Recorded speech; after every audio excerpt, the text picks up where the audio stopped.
For the go rin naman paglafang nitong watermelon ang mga puppies ni Mama Fiona at bet na bet nila. Wow! Ngayong hapon, kalmado naman ang ating mga female ngayon habang nandito sila sa kanilang off-leash area. Although meron pa naman pa konti-konti na nagkakakulitan talaga, pero most of them ay for the marites mo. Kaya na lang nga nitong alpha natin na si Malia ay tingnan nyo talaga nakasilip siya dyan sa labas. Paano ba naman kasi tinitingnan niya nga yung tandang dyan sa labas? Alam niyo ba kasi itong pack members natin, sobrang bihira lang rin nga talaga nila makakita ng mga ibang animals, lalong-lalo na nga yung ganyang manok. Kaya naman ayan, talagang for the silip rin nga sila habang ang iba nga busy pagkukulitan dyan. Alam nyo naman to mga to, may kanya-kanya talagang buhay when it comes to palabasan na. Pero nagkakasundo talaga sila kapag magmamarites nga. Alam mo yun, yung halos lahat sila nakasilip na nga dito sa may gate kasi may tinitingnan-tingnan sila. Lalo na nga kapag may dumadaan dyan na ibang mga doggy or ibang mga animals gaya ng kambing. Tinan nyo nga dito, for the silip na nga sila lahat dyan. Paano ba naman kasi andyan nga si Achichi sa labas? Kaya ayan talaga tinitingnan nila si Achichi na. Palayas tuloy si Achichi kasi natakot naman siya sa mga yan. Nakatuwa rin naman ang pack members natin ngayon guys. Kapag ganitong kalmado lang sila at walang away-away. Kasi alam nyo naman minsan hindi talaga maiiwasan yung mga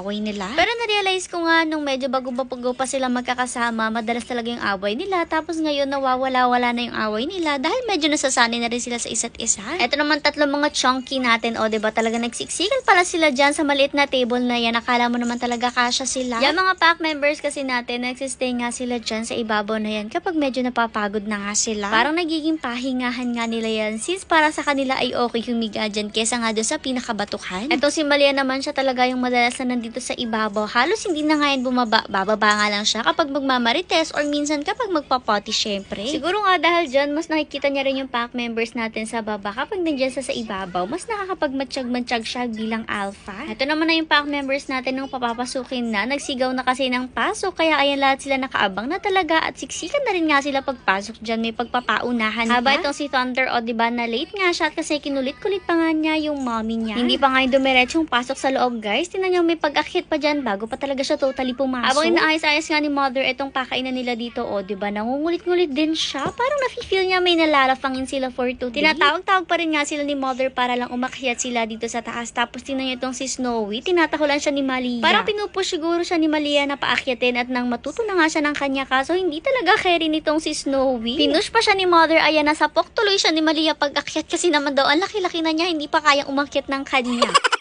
Pag-akyat naman ng pack members natin, kanya-kanya na rin naman silang punta sa kanilang mga room. Tapos naghihintay na nga lang sila na sarhan niya ng kanilang mga mother. Etong si Thunder lang talaga yun, nangungulit-ngulit kahit alam naman niya yung room niya. Tingnan yung tawagin siya ni mother, pumasok rin talaga siya. Tapos nung mapapasok nga itong si Thunder, the rest ng pack members natin, naghihintay na lang talaga na sarhan yung